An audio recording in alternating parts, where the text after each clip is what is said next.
Wow, there's a lot going on in the DV world today. I heard about Taylor and Huda's situation. I'm not anywhere near surprised for either of the situations, but I do want to put my 2 cents in since I'm studying forensic psychology. One, again, not surprised by Huda's behavior. I'm pretty sure we all saw that on Love Island. I'm very confused as to how America was like, oh my God, I don't see anything. There's nothing there. There's nothing there. But again, studies show us time and time again that people really have a hard time with accepting that someone is the way they are, especially when it's a woman. Love forensic psychology for this, because even despite being a woman, yes, there are bad women. Does that mean I hate women? No, but it's the facts. Just like for you men, it's mostly y'all, okay? Probably wouldn't have a job. Second reason for this whole situation, Taylor, I'm not convinced that it's not some sort of reactive abuse. It's still a DV situation. And again, I'm a viewer. You're a viewer. I have no clinical aspect at all to say anything about this, which is why I'm going to say this is speculation. Reactive abuse is something that, although you're involved in domestic violence, it's extremely hard to get out of a domestic violence situation. So sometimes reactive abuse is what happens when you have an aggressor. Let's just use the terminology very loosely because I do not like people saying it for willy-nilly purposes. Let's say you are in a relationship with a narcissistic person or a person who has narcissistic tendencies. Don't think you don't, because you do. Everybody does. If you're in a relationship like that and you're being gaslit, manipulated, things are going to be flipped on you. Your reality is going to be taken down. Dakota is a prior addict.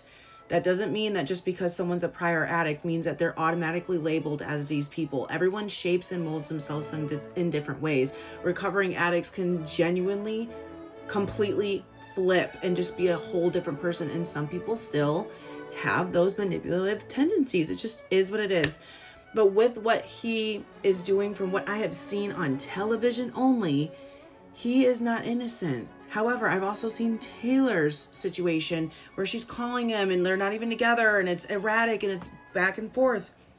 But with situations like this, in domestic violence situations, you have to understand that the statistics very easily show that women will often get blamed for domestic violence situations because, let's face it, society puts men first in this situation. Women are liars. Women are whores. They're sluts. They're just crazy. I hate the freaking word crazy.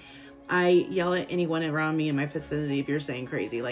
It's a trigger word for me, crazy and psycho, because those two words tell you so much about somebody when they're telling you something. It's annoying.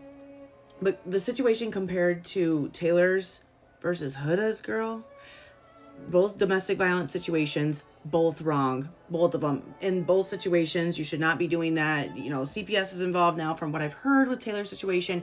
Doesn't make it right, even if it is reactive abuse. Mind you, that's not in the DSM. It's more of like a psychological term, just so you know.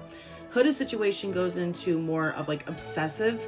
It's giving stalking. Okay, stalking is something that's extremely hard to prove, because there's different modalities that you can do it. You can internet stalk someone, you can harass them. Different states have different statutes. It's so freaking hard. But the fact that she went there because the baby mama got the restraining order, and with the restraining order, you have to give some sort of evidence, because a judge is going to look at it and be like, well, I don't care if you don't like so-and-so. I'm not going to impinge on their rights for whatever. You can't put something on it because you just don't like someone. You have to have some sort of proof or something to get a temporary restraining order that could be put as permanent. So that just because she's getting a temporary right now does not mean that she will always have a temporary. They're going to reevaluate at some point when that court date is, and it's probably going to be to a permanent. It just really depends on the situation. But her going to the baby mom's house, obsessive texting, threatening to kill herself, threatening it on her daughter's life, that she will do it, all manipulation tactics. We saw this in the villa. Again, I don't understand how America was just like, dude, I'm so blind, I don't give a rip.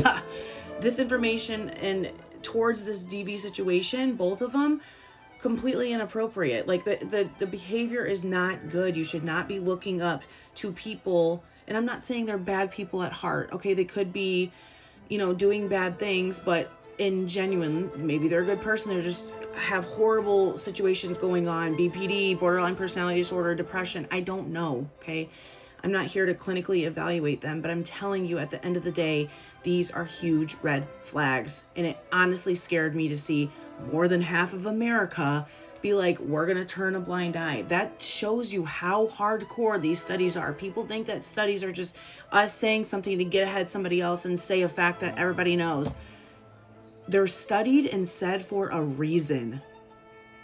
Most men commit crimes. Most men create DV situations, are the aggressors in the situation. However, women can be too. Just because I'm not sure on Taylor Frankie Paul's situation and if it's a reactive abuse situation or not, does not mean that it takes it off the table that it's not all her. Okay? When I say manipulation runs deep, the TV is not going to tell us enough. However, the information that we have collected from the TV does tell us something, but you can never be 100% solidified on something. Therefore, based off the information that I have been presented and I have viewed, these are my opinions. Just a straight up speculation on both, but the Huda situation scares me a hell of a lot more.